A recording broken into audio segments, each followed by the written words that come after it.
Hi everybody, how is it all going? And today I'm doing another kind of video today. Forgive me, I'm actually a bit tired actually, sorry. Yeah, I'm doing another kind of video today. I'm talking about a play that I'm quite fond of and I've done a monologue on, and that is Arthur Miller's of Death of a Salesman. Basically, it was written in 1949, and it's a story kind of mainly about Willie Lomax and his family, like his wife Linda and his two sons, Biff and Happy. Willie Lomax basically, he dreams of being successful, like his name, like a salesman, Dave Singleman, and all that. And he believes that, if you work hard, you'll make it to the top, basically. But this is kind of, for me, a good example where, know the term hard work beats talent.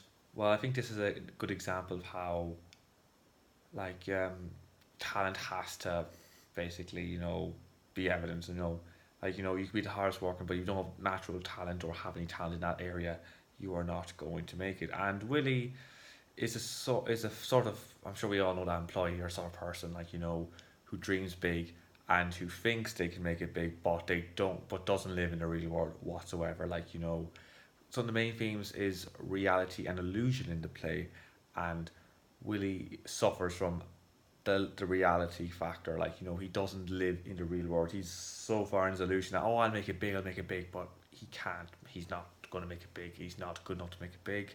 He's out of his depth completely as a salesman, basically.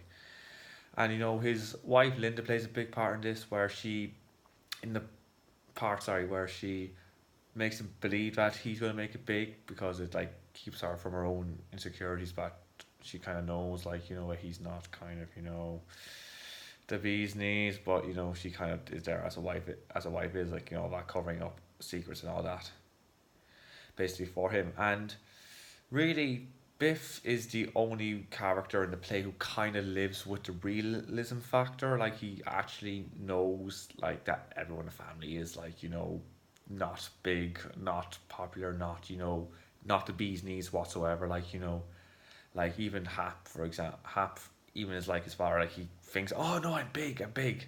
We can do this. We can make it big. All that, and really so disillusional and all that. Right, all that crack. It's all disillusion, really. Like, you can't make it big whatsoever. And that's the main big thing. Big themes, big theme in it. Another big theme is the kind of flashbacks. Flashbacks occur a lot where Willie has a lot of flashbacks. Where his brother made successful. And I think those dreams still play up in Willie today. He's like, I'm gonna make it big. Even though it was a dream which happened years and years ago, and all that. And he doesn't realize that it was a dream, and all that. He just he seems to forget he's been trying this for a good while, and he hasn't really succeeded. His brother has succeeded. You know, Dave Singleman has succeeded, but he hasn't succeeded in this. And unfortunately for him, he is never going to succeed. Neither is Hap as well, who is also disillusioned in it as well. Willie also cheated on his wife, which Biff found out about, and this led to Biff just losing all respect for his father. He doesn't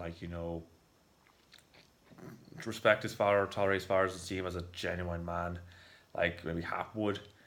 Biff is just he knows that his father's a fraud, and he accepts this. And one of the reasons I like this play as well is that I actually used a monologue from this for my fourth year acting module, basically. As if you don't know what the monologue is, basically where it's the final monologue. I think Fraser Long, he was watching, if he's watching this, he'll know what it is. And Biff basically, there's a line coming up before, it's that he says, no one told the truth in his house for 10 minutes. 10 minutes. I think that's a really crucial line in the ending of the play, because it's he's basically saying no one's ever told the truth and all that. And Biff basically just goes on a rant. Like, it's sorry, not Hap. Willie reckons that, he was in Kansas City, he was he was his big shot, when really Biff wasn't. Biff just admits an opening line monologue is, you know why I had no address for 3 months? I stole a suit in Kansas City and I was in jail. Yeah, that's it. And I might think I might do a monologue, perform that monologue on this channel at some point. But yeah, like Biff had just revealed that he is a screw up, you're a screw up, we're all screw ups. It's time we actually just admit it all together. You know, Biff, as I said before, he knows he's nothing. Biff even says in the monologue, I'm nothing, Pop, why can't you accept that? So he knows that he's a screw up and all that. Now, Death of a Salesman is a excellent play. I recommend it highly. I know some people have their like bad comments about it. Some people, I think someone said you should go see it on deadest week of the year, but I think it's a really good read. I think the reality and illusion, flashbacks and all that, I think there's some powerful themes in the play, and I think it's definitely worth a read and even worth to go see. Actually, I actually could have seen Manchester when I was there, but I didn't get a chance to see it. But at some point, I definitely will go and see Death of a Salesman because I think it's definitely worth seeing and all that. So that's all. That's all for today's video. Thank you very much for watching, and I shall see you all soon. Bye bye.